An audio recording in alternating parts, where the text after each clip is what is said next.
Kung gusto mo na hanap-hanapin at mamahalin ka ng sobra-sobra ng mahal mo, ay gawin itong ritual na ibabahagi ko sa inyo ngayon.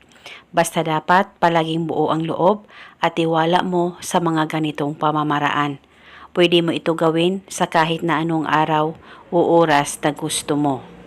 Ang gagawin mo lamang, kumuha ka ng buti, plastic o babasagin na buti ay pwedeng gamitin at maliit lamang po na buti ang gagamitin natin sa ritual na ito.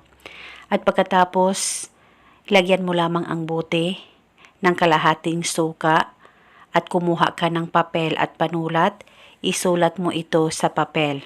Pangalan at apelido, ako lamang ang hanap-hanapin at mamahalin mo habang buhay. Isulat mo lamang ito ng 3 beses, pangalan at apelido niya at ang hiling. At pagkatapos mo na itong masulat, i-roll o itupi ang papel at ilagay ito sa bote na inihanda mo na may kalahating suka. At pagkatapos maglagay ka ng kaunting asin.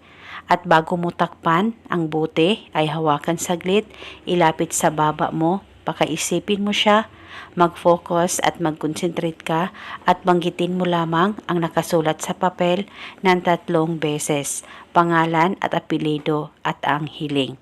At pagkatapos, pwede mo nang takpan ang ritual o pwede mo nang takpan ang bote at alugin ito ng 3 alog. Huwag po kayong mag-alala kung mapupunit po yung papel sa loob ay wala pong problema.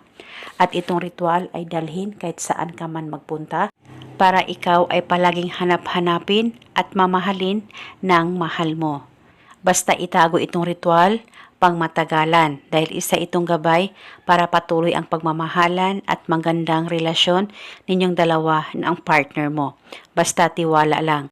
At eto muna sa ngayon, pagkatapos mong mapanood ang video na ito, mag-comment ka lamang sa ibaba, I claim it. Maraming salamat po sa panonood. May God bless us all.